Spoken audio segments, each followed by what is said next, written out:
오늘 우리에게 주시는 하나님의 말씀 요한복음 4장 6절에서 16절까지를 좀 길지만 한 목소리로 받들어서 교독하겠습니다. 우리 일어나셔서 자리에 앉으셔도 괜찮고요. 몸이 불편하신 분들은 자리에 앉으시고 우리 일어나셔서 하나님의 말씀을 받들어 읽습니다. 제가 먼저 읽겠습니다. 거기 또 야곱의 우물이 있더라. 예수께서 길 가시다가 피곤하여 우물 곁에 그대로 앉으시니 때가 6시쯤 되었더라. 사마리아 여자 한 사람이 물을 기르러 왔음에 예수께서 물을 좀 달라 하시니 이는 제자들이 먹을 것을 사러 그 동네에 들어갔음이로라. 사마리아 여자가 이르되 당신은 유대인으로서 어찌하여 사마리아 여자인 나에게 물을 달라 하나이까 하니 이는 유대인이 사마리아인과 상종하지 아니함이로라. 예수께서 대답하여 이르시되 내가 만일 하나님의 선물과 또 내게 물 좀 달라 하는 이가 누구인 줄 알았더라면 내가 그에게 구하였을 것이요 그가 생수를 내게 주었으리라. 여자가 이르되 주여 물기를 이 우물은 깊은데 어디서 당신이 그 행수를 얻겠사옵나이까. 우리 조상 야곱이 이 우물을 우리에게 주셨고 또 여기서 자기와 자기 아들들과 짐승이 다 마셨는데 당신이 야곱보다 더 크나이까? 예수께서 대답하여 이르시되 이 물을 마시는 자마다 다시 목마르려니와 내가 주는 물을 마시는 자는 영원히 목마르지 아니하리니 내가 주는 물은 그 속에서 영생하도록 솟아나는 샘물이 되리라. 여자가 이르되 주여 그런 물을 내게 주사 목마르지도 않고 또 여기 물을 기르러 오지도 않게 하옵소서. 이르시되 가서 내 남편을 불러오라. 여자가 대답하여 이르되 나는 남편이 없나이다. 예수께서 이르시되 내가 남편이 없다 하는 말이 옳도다. 너에게 남편 5이 있었고 지금 있는 자도 내 남편이 아니니 내 말이 참되도다. 여자가 이르되 주여 내가 보니 선지자로소이다. 아멘. 이는 하나님 말씀입니다. 여러분들이 저를 어떻게 보실지 모르겠습니다만 저는 이렇게 동적인 사람이라기보다는 정적인 사람에 좀 가깝습니다. 근데 처음부터 그런 건 아니었어요. 제가 고등학교 2학년 때까지는요 엄청난 양의 학교 활동과 또 교회 활동을 하면서 서울이 좁다 할 정도로 많은 일들을 벌리고 역할을 또 감당했을 정도로 동적인 사람이었습니다. 그러다가 제가 고등학교 3학년 여름방학 때 저희 형님 되시는 분이 아프기 시작해서 코마 상태로 2주간을 보낼 때 제가 병원에서 불현듯 우리 형이 죽을 때가 됐고 또 내가 이렇게 힘든 시간을 보내는 것은 우리 부모님이 두 아들 중에 한 아들이라도 목사를 만들기를 원하셨는데 그 둘 다 싫어하니까 하나님 벌 주셨나 보다 그런 생각을 해서 하나님 우리 형님 살려주시면 제가 목사 되겠습니다 이렇게 서원한 다음부터 제가 성격이 많이 바뀌었어요. 동적인 것이 맞는지 정적인 것이 맞는지 그건 잘 모르겠습니다만 가끔 제가 그런 생각은 합니다. 내가 피아니스트가 됐으면 참 잘했겠다. 손가락도 길고요 또 감정도 풍부하고요. 또 혼자 그 연주하는 모습에 푹 빠져들 때가 행복할 것 같다 그런 생각을 하기 때문에 그렇습니다. 그래서인지 저는 이 정적인 부분, 감성적인 부분이 좀 발달해서인지 복음서 중에 요한복음을 참 좋아합니다. 다른 복음서에 비해 좀 어렵긴 하지만 친근하게 느껴집니다. 아마도 사도 요한과 성정이 좀 비슷하지 않을까, 공통분모가 있어서 그러지 않을까 생각을 해봅니다만 사도 요한이 94세까지 살면서 그는 사색과 묵상을 거의 홀로 사는 40여 년 동안 깊이 한 사람입니다. 밤모섬에 갇혀서도 그랬지만 그의 성정 자체가 굉장히 깊은 사람이었어요. 그 깊은 사람이 주님과 대화도 많이 했을 것이고 주님과의 주님을 묵상도 많이 했을 거예요. 그래서 요한복음을 보면 다른 복음서보다 좀 깊다고 생각을 합니다. 요한은 천천히 그의 이야기를 풀어갑니다. 하지만 우리는 찬찬히 풀어가는 요한의 목소리를 들을 것이 아니라 요한의 글 안에 놓여있는 예수님의 천둥 같은 목소리를 요한복음 안에서 들을 수 있어야 합니다. 여러분, 요한복음을 읽으실 때 요한을 따라 읽지 마시고 요한이 말하는 예수를 따라 읽으시면 깊이는 만날 수 있어도 그 깊이를 넘어서 역사하시는 큰 예수님의 음성을 듣고 우리의 삶이 바뀔 수 있으리라고 생각합니다. 오늘 천둥 같은 예수님의 목소리를 듣고 우리의 삶에 이전과는 다른 은혜가 임하는 놀라운 축복이 말씀을 전하는 저와 여러분에게 함께 하기를 주의 이름으로 축원합니다. 오늘 먼저 우리의 마음을 좀 들여봤으면 좋겠어요. 지금 여러분의 마음은 어때요? 어떤 마음을 가지고 계세요? 화나는 마음, 속상한 마음, 아픈 마음, 배부른 마음, 만족하는 마음, 어떤 마음이세요? 대부분의 사람들이 자기 마음 안에 두 가지의 큰 주인 같은 존재를 모시고 삽니다. 그것이 뭐냐? 깨진 마음과 상한 마음. 기쁨도 잠깐이고 대부분의 사람들의 마음 속에는 이 깨진 마음이 대부분을 차지하고 상한 마음이 대부분을 차지한단 말이에요. 깨진 마음은 죄 때문에 생긴 마음이고 상한 마음은 상처 때문에 생긴 마음입니다. 이것에 묶여 있을수록 우리는 평안을 놓쳐요. 기쁨을 놓쳐요. 아픔 속에 노예가 돼서 삽니다. 이 두 마음은 서로 영향을 긴밀하게 주고받아서 서로 꼭 붙어 있으려고 그래요. 하나가 해결되지 않으면 다른 하나도 해결되지 않고 하나를 놓으려고 그러면 다른 하나를 억지로 안 나가려고 해서 우리 마음을 꽁꽁 묶어놓는, 그래서 이 마음을 붙잡고 살면 살수록 매일매일이 지옥 같은 시간이 되는 것입니다. 저는 오늘 본문에서 이 깨진 마음과 상한 마음의 노예가 돼서 사는 한 여인을 만나기 시작했어요. 이 여인도 죄 때문에 생긴 마음의 노예가 되었고 상처 때문에 생긴 마음의 노예가 돼서 살았습니다.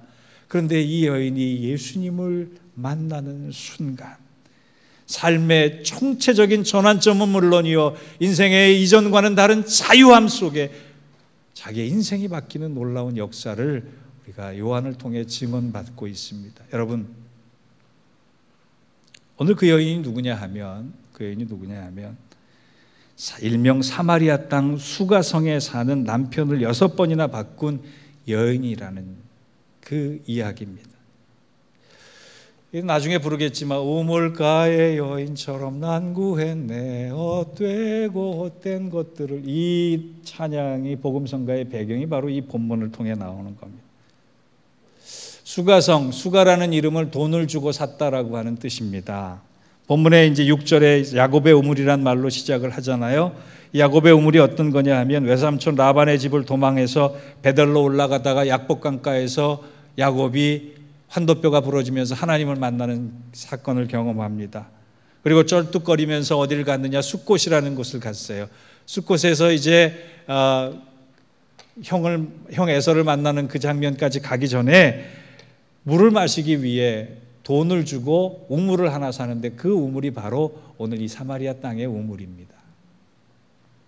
나중에 야곱이 이 땅을 요셉에게 유산으로 물려주고 나중에는 요셉이 이 땅을 지키지 못하고 아수르가 이 땅을 정복한 다음에 혼혈 정책을 펴서 그 이스라엘 자손의 후손들과 아수르 자손의 후손들이 섞여서 이 땅을 이스라엘 백성들은 저주받은 땅, 이방이 침략한 땅, 그래서 멸시하고 그리고 돌아보지도 않았던 그러한 땅이 돼버리고 만 것입니다. 이스라엘 사람들이 이 사마리아 땅을 얼마나 싫어했느냐 하면 이 땅을 이제 북쪽에서 남쪽으로 걸어가든 예루살렘에서 갈릴리에서 예루살렘으로 가든 예루살렘에서 갈릴리로 가든 이 사마리아 땅을 비껴서 갑니다. 왜? 거기는 저주받은 땅이기 때문에 그렇습니다. 쉽게 얘기해서 남부 뉴저지가 이 사마리아 땅이라 그러면 우리가 워싱턴을 가기 위해선 95번 사우스를 타고 이렇게 직진해서 가야 되지 않습니까? 근데 남부 뉴저지가 사마리아 땅이기 때문에 거기를 거치지 않고 중간에서 빠져서 필라델피아의 국도를 타고 워싱턴까지 간다는 거예요. 그 정도로 이스라엘 백성들은 사마리아 땅에 사는 사람들을 경멸하고 멸시했고 싫어했습니다. 평소에 2배나 걸리는 시간이 걸려도 나는 저주받은 땅에 갈 수 없다라고 생각을 하고 결코 가지 않는 그곳을 오늘 주님이 예루살렘에서 갈릴리로 가시면서 관통해서 가십니다. 어떻게 보면 굉장한 무리수를 든 거예요. 어떻게 보면 안 해도 될 일을 하신 거예요. 왜 그랬을까요? 한 여인을 만나기 위해서 그랬습니다. 깨지고 상한 마음을 가진 불행한 한 여인을 만나기 위해서.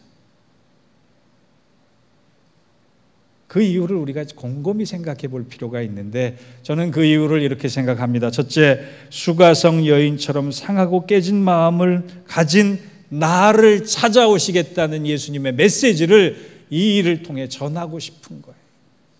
한 여인을 만나는 것이 아니라 그 여인을 통해 우리를 만나고 싶어 하시는 것이란 얘기예요. 여러분, 우리가 주님을 경험할 수 있을 때가 언제인지 아세요? 내가 깨지고 아플 때. 평소에 우리는 주님을 찾지 않습니다. 주님을 기대하지도 않고 갈망하지도 잘 않습니다.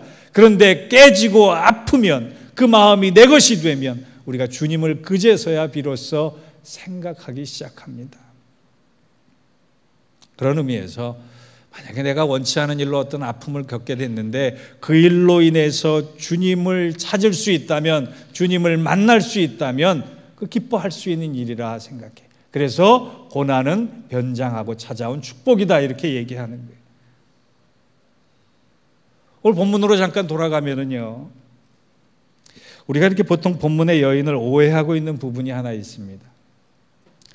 이 여인이 남편을 5번이나 바꾸고 6번째 남자와 살고 있다는 생각 때문에 대부분 성경 공부를 하다가 물어보면 이 여인이 굉장히 퇴폐적인 여인이라고 생각한 분들이 많이 있어요. 방탕한 여인이라고 생각하는 경우가 많이 있더라고요. 심지어는 끼 있는 여자라고 생각하는 경우도 많이 봤습니다. 여러분 생각은 어떠세요? 근데 그것은 유대법을 모르고 하는 얘기입니다. 당시 유대 사회에서의 여자들은 사람 취급도 못 받는 존재였어요. 성경에도, 그렇게 사랑이 많은 성경에도 여자의 수를 세지 않습니다.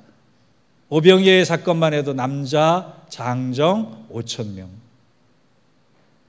여자는 숫자를 세워도 들어가지 못하는 존재였단 말이에요. 그런 사회적 분위기 때문에 이혼을 할 수 있는 주체도 여자가 아니라 남자입니다. 여자가 남편에게 이혼을 요구할 수 있는 경우는 딱 한 가지 경우밖에 없었어요. 유대 사회에서. 남자가 하나님을 버리고 개종했을 때. 그때는 여자가 먼저 남편에게 이혼해달라고 요구할 수 있습니다. 그런데 그것은 거의 일어나지 않는 일이에요. 남편이 여자에게 이혼을 요구할 수 있는 경우는 굉장히 많았습니다. 예수님 당시에 유대인 랍비였던 힐렐이라고 하는 사람이 있었는데 그가 이혼 규정을 이렇게 적어놨어요. 그 중에 대표적인 거 몇 가지만 좀 얘기를 해보면 이런 겁니다. 당대 최고의 율법학자로서 존경받는 힐렐이 정한 이혼 규정에는요, 여자가 어떨 때 남편이 이혼을 요구할 수 있느냐, 남편이 집에 들어왔는데 집이 청소가 안 돼 있어서 더러울 때 이혼 요구할 수 있다고 그랬어요. 찔리는 분 좀 계시죠? 요리까지는 해줬는데 더러운 접시를, 설거지를 제대로 안 해놨을 경우에도 남자가 여자에게 이혼을 요구할 수 있습니다. 여기까지는 참아주겠어요. 여기까지는 참아주겠는데 더 놀라운 거는요, 남자가 집에 들어왔는데 여자가 밝게 웃지 않거나 부부가 같이 길을 걸어가는데 자기 부인보다 이쁜 여자를 봤을 때 당신은 못생겼기 때문에 이혼할 수 있다라고 하는, 못생겨서 이혼당할 수 있는 그런 규정까지도 그 당시 사회에 있었다는 거예요.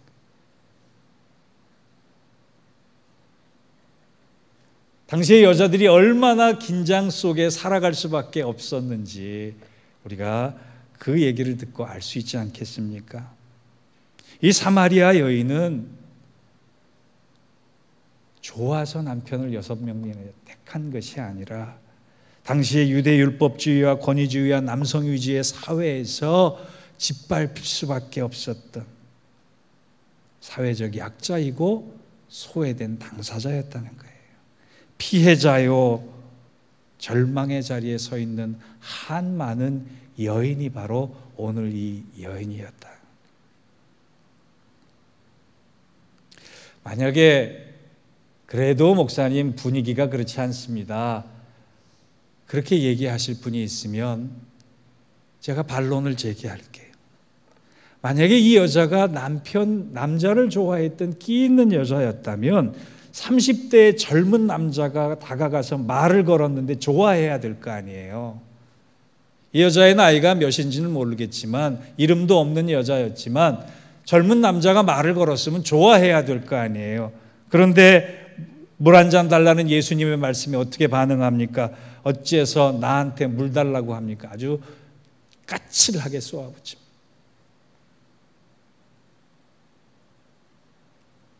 다른 말로 하면 남자가 내게 말 거는 것조차 나는 대꾸하기 싫다는 거예요. 지쳐있다는 거예요. 더군다나 오늘 예수님과 이 여인이 만난 시간대를 생각해 보면 성경은 6시라고 기록하고 있는데 이 6시가 우리 시간으로 정오입니다. 낮 12시입니다. 사막의 가장 뜨거운 시간대에 태양빛이 강렬하게 쏟아지는 그 시간에 물을 길러온 여자는 이 여자밖에 없었대요. 왜 그랬을까요? 추론컨대 노동을 멈추고 다 쉬고 있는 그 시간에 남의 눈에 띄지 않게 물을 조용히 길러갈 수밖에 없는 그 여인의 마음은 어떤 마음이었을까요? 저는 그렇게 생각합니다. 이 여인에게 우울증도 있었고 대인기피증도 있었고 공황장애도 있었을 것입니다.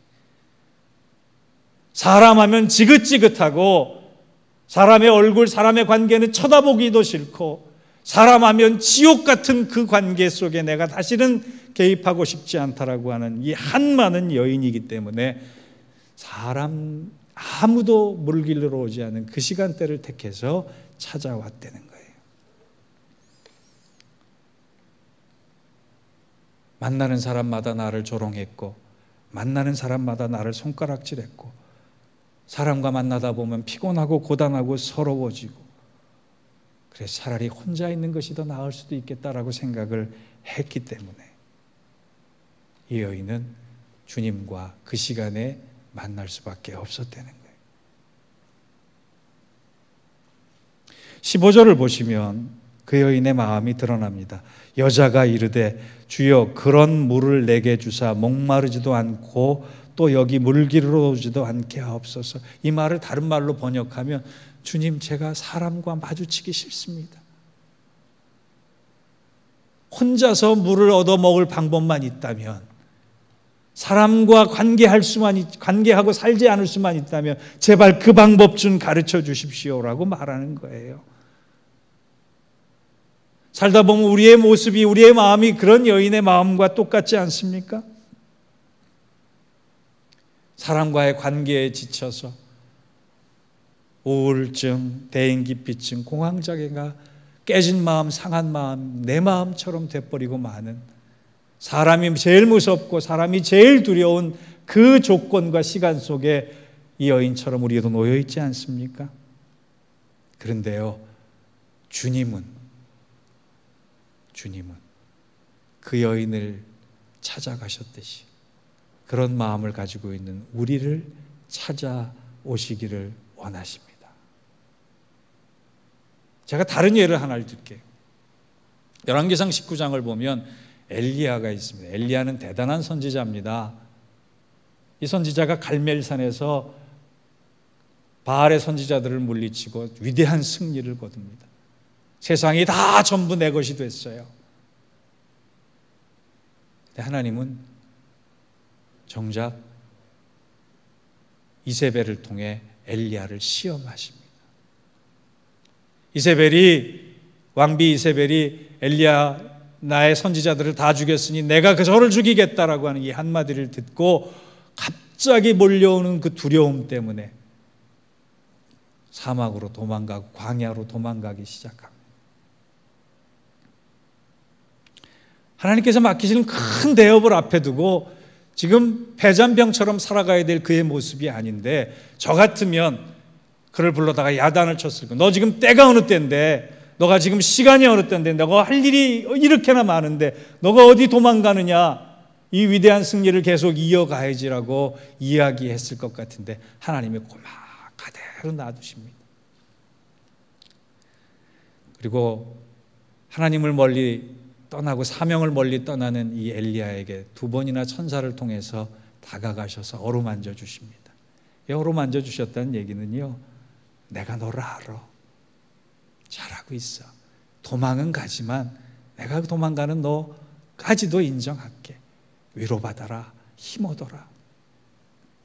그러면서 까마귀를 통해 물을, 또 까마귀를 통해 떡을 공급해 주십니다. 여러분 생각해 보세요. 그 위대한 선지자가 까마귀가 물어서 떨어뜨려주는 흙 묻은 떡을 털면서 먹는 그 모습이 얼마나 초라했겠어요. 그런데 하나님은 까마귀를 사용하시잖아요. 부정한 짐승을 사용하시는 거예요. 그 이야기의 메시지가 뭐냐 하면, 비둘기를 사용하시지 않고 까마귀 같은 부정한 동물까지 사용하시면서 부정할 수밖에 없고 연약할 수밖에 없고 쓰러질 수밖에 없고 도망갈 수밖에 없는 너를 내가 끌어안겠다라고 하는 하나님의 메시지가 그 안에 담긴 거예요. 저는 19장을 읽다가요, 제일 크게 다가온 감동은 뭐냐 하면, 40주야를 도망가서 동굴의 피신해 있는 엘리야를 동굴 속에서 하나님이 기다려 주시다가 만나 주십니다. 호통치시거나 야단치시거나 책망하시는 하나님이 아니라 40일을 저 멀리 하나님과 뜻과 상관없이 도망간 엘리야를 품으시고 사랑해 주신다는, 그게 주님의 마음이에요. 그게 하나님의 마음이에요. 그게 하나님의 사랑이에요. 하나님의 사람도 그토록 끌어안으시려고 하는데, 깨진 마음, 상한 마음 가지고 삶의 모든 비극의 언저리에 놓여있는 한 여인을 왜 안 만나 주시겠어요? 사마리아 땅을 관통하면서 욕을 얻어먹게 분명한 주님 아시면서도 그 일을 행하신 건 바로 그런 마음을 가지고 있는 우리를 만나 주시기를 원하시는 메시지를 전하시는 거예요. 사랑하는 성도 여러분, 오늘 이 이야기 속에, 이 본문 속에 여러분이 꼭 믿었으면 좋을 일들이 있습니다. 아무도 만나고 싶지 않을 때, 내 가슴속 이야기들을 아무도 들어주지 않을 때, 세상에 내 가슴에 찢어진 사연과 아픔을 아무도 몰라준다라고 할 때, 내가 사람들 뒤돌아서서 나 혼자 흘릴 수밖에 없는 남 모르는 눈물이 가득 찰 때, 내 마음이 찢어지고 상해서 가난하고 가난해질 때, 주님만이 그 마음 알아주시고 만나주시고 위로해 주시고 회복시켜 주시는 분이라는 사실을 믿으시기 바랍니다. 그것을 믿을 때 나에게 다가오시는 주님을 새롭게 경험할 수 있게 되는 것입니다. 사랑하는 성도 여러분, 오늘 이 시간 말씀을 통해서요, 한 가지 갈망을 가졌으면 좋겠어요. 한 가지 소원을 가졌으면 좋겠어요. 주님, 깨지고 상한 내가 갈망하오니 내 마음 문을 활짝 열기를 원하고 그 활짝 열린 마음을 통해 나 주님만이 위로해 주시는 위로를 받기를 원합니다. 주님 나를 만나 주옵소서. 예배 때 주님 만나기를 원해서 옵니다.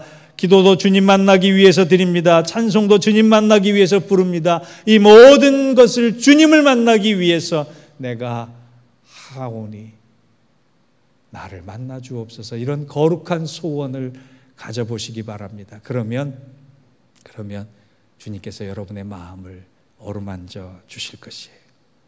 성도란 다른 사람들이 아닙니다.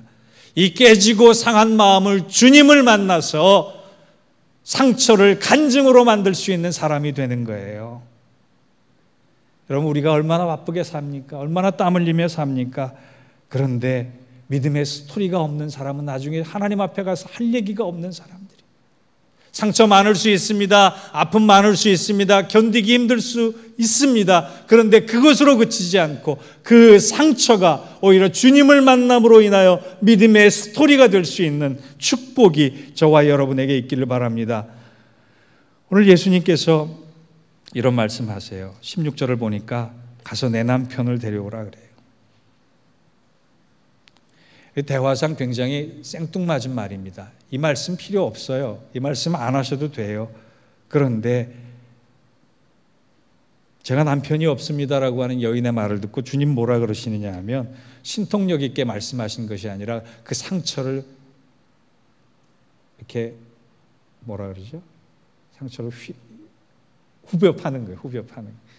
너 남편 5 있었잖아. 그리고 지금 남편도 내 남편이 아니잖아.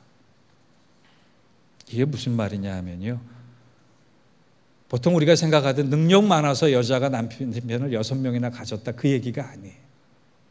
진짜 능력 있는 여자는요, 남편 보고 물 길러 오라 그러지 자기가 물 들어오지 않거든요. 살아야 할 이유가 죽어야 할 이유보다 더 적은 여자예요. 인생의 비극, 인생의 아픔, 인생의 모든 것을 감추고 싶은 사연 많은 여자예요. 너 그렇게 능력 없이 살았잖아. 그나마 남편 붙들고 행복해지려고 애썼잖아. 그래서 남편을 5번이나 바꾸는 그 일을 했잖아. 너의 능력 가지고는 되지 않아. 너의 마음 가지고는 되지 않아. 너의 노력 가지고는 되지 않아. 너는 나를 만나야만 돼. 인생의 리셋은 다른 것이 아니라 나를 통해서만 된다. 그렇게 말씀해 주시는 거예요. 그 이야기를 알아듣고 28절 이하를 보면 여자가 이렇게 얘기합니다. 여자가 물동이를 버려두고 동네로 들어가서 사람들에게 이르되 나의 행한 모든 일을 내게 말한 사람을 와서 보라. 이는 그리스도가 아니냐. 그들이 동네에서 나와 예수께로 오더라. 단 몇 분간에 일어난 사건이에요. 이 여자와 예수님이 만나서 대화한 사건을 길게 잡아도 30분 정도밖에 안 될 시간이에요. 그런데 이 여자의 인생이 바뀌잖아요. 왜? 주님을 만났기 때문에. 성도는 주님을 만나야 할 사람입니다. 그리고 성도는 주님을 만난 사람입니다. 주님을 만났을 때 내 인생의 가장 한많은 시간이 내 인생의 가장 벅찬 찬송으로 바뀔 수 있는 것입니다. 사랑하는 성도 여러분, 여러분 각자의 삶, 우리의 가정의 삶, 교회의 삶, 그리고 우리 함께 이뤄나갈 믿음의 공동체의 삶이 지난 시간 어땠을지라도 주님을 만남으로 상처가 간증이 될 수 있는 이 놀라운 축복과 은혜가 오늘 이 시간을 통해 시작되기를 주의 이름으로 축원합니다. 기도하겠습니다. 하나님 아버지, 상하고 깨진 마음을 가진 것이 어찌 이 여인뿐만이겠습니까? 우리들의 모습이기도 합니다. 그런데 주님은 지난 상처를 다 마다하지 않으시고 끌어안아 주시고 용서해 주시고 회복시켜 주심을 오늘 말씀을 통하여 증거해 주시니 감사합니다. 이제 이 여인처럼 우리도 그러한 상처가 간증이 되는, 상처가 전도가 되는, 상처가 찬송이 되는 주인공이 되기를 원합니다. 그 은혜와 축복이 우리에게 임하게 하여 주시옵소서. 예수님의 이름으로 기도하옵나이다. 아멘.